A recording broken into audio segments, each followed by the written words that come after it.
პატიმრებთან დაკავშირებით შეიძლება რთული წარმოსადგენი იყოს, მეც ვერ აღვიქვი თავიდან ბოლომდე, მაგრამ სხვა ქვეყნების გამოცდილებას როცა ვუყურებდი, ბევრი პოლიტპატიმარი ამბობს, რომ ძალიან მნიშვნელოვანი არის, რომ მათ წერილები მიწერო. ანუ იმ ქვეყნებში, სადაც უკვე წლებია პოლიტპატიმრები არიან, ეს სისტემა უკეთ არის მათ შორის რაღაცნაირად ორგანიზებული, მათი დახმარების და ასე შემდეგ.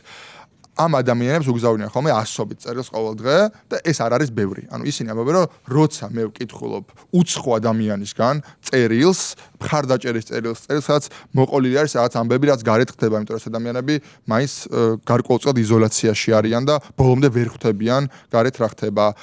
აი როცა შენ კითხულობ, შენ ხარ თავისუფალი. აი ასეთი ფრაზები გამიგი ამ ადამიანებისგან და იმ ჩვენთვის ეს ახალი ხილია შედარებით, მაგრამ იმ ქვეყნებში სადაც ასობით პოლიტპატიმარი არის და სადაც ეს ადამიანები რეჟიმის ტყვეები არიან და ისინი მათი უფლებები მუდმივად ირღვევა, აი წერილის წერა არის ძალიან მნიშვნელოვანი. ძალიან მნიშვნელოვანი არის, რომ როცა საშუალება გვექნება, უბრალოდ არც უცხო ადამიანს შეიძლება ყოველას ერთად შეიძლება ერთ-ერთი ავარჩიოთ და მას მივწეროთ პირად წერილი, აუცილებლად მივწეროთ უბრალოდ გამხნევების ხარდაჭერის რაღაც ამბები მოვუყვეთ, ეს მათთვის არის ძალიან მნიშვნელოვანი და ჩვენთვის არაფერი არ არის რა, შეიძლება რაც რამდენიმე წუთიან საათი დახარჯო ამ ამბავზე.